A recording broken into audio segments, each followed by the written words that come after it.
Crescendo events were the result of a lot of playtesting. Playtesters really love the finales, but since it can take like an hour or so to get to each one, they were missing these kinds of intense experiences along the way. What playtesters liked most about the finale was that it was the one time they were able to stop, catch a breath, make plans, and set up traps for the infected. During the rest of the campaign, you're always on the run, reacting to the infected and trying to move forward. So these crescendo events came out of wanting to get more of that planning and strategy into the rest of the campaign. These events also helped a bunch with team building. Like the minigun is really important, and if no one's manning it, your team probably won't do too well. But the minigunner is really vulnerable. They have a limited angle of view, they can't watch their backs anymore, so they have to depend on their teammates to cover them. With crescendo events on the way to the finale, we not only vary the pacing, but we help build the skills and coordination that will enable teams to survive the ultimate battle at the finale.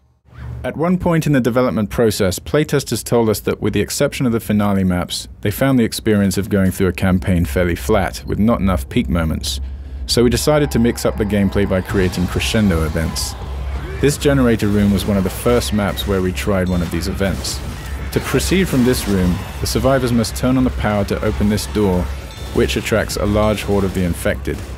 These crescendo events create multiple peak moments that vary the pace and intensity of the campaign, ultimately building up to the finale. One distinguishing characteristic about Lewis is that he represents the everyday man. While Bill and Francis are characters who obviously live on the outskirts of society, Lewis is really the only one in the group who looks like he's trying to hold on to aspects of normalcy and civilization in a world of utter chaos. Designing a sleek-fitted silhouette and adding detail elements such as designer shoes, necktie, and a designer watch not only distinguishes his character from the rest of the group, but also gives the player insight into who Lewis was prior to the apocalypse. Lighting was one of our toughest challenges. We had to find a light level that was atmospheric without striking players as frustrating or unfair. Wherever possible, we let lighting tell the story and enhance the gameplay. Playtests proved that in a dark game, players will go wherever there's light. All we had to do was set up a few critical lights, and players are drawn to them like a moth to a bug zapper. This simplified lighting also made it easier to read silhouettes, so that players could more easily tell survivors from infected.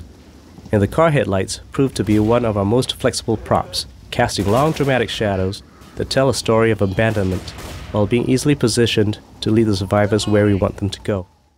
Usually, each model in the game has its own unique texture maps painted specifically for that model, which give the object its surface colors and detail.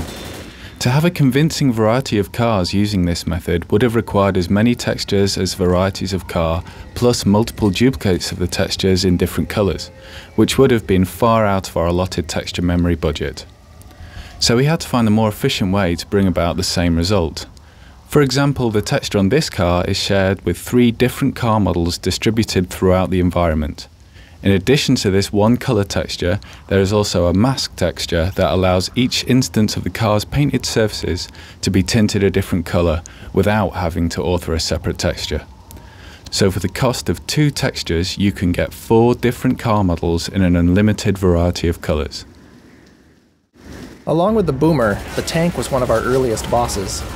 Where the Boomer broke the rule of shoot everything that moves, the tank changed the team's tactics to require immediate and direct cooperation against a single major threat. If everyone stays calm and engages the tank, they should be okay. If they panic and scatter, or if someone gets selfish and runs off, the team will likely die.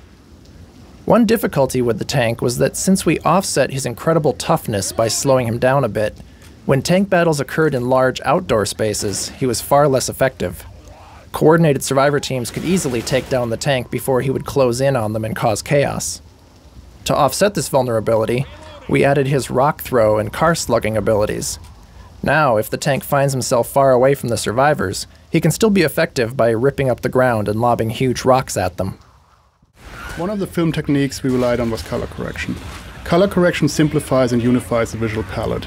Our color correction allows us to set a specific saturation threshold below which everything falls off towards gray, while critical items like health packs and blood stay bright and eye-catching. We also vary color correction by area. For instance, safe rooms have a warm color quality, evoking safety, in distinct contrast to the cooler palettes of the outdoors, which feel cold and forbidding.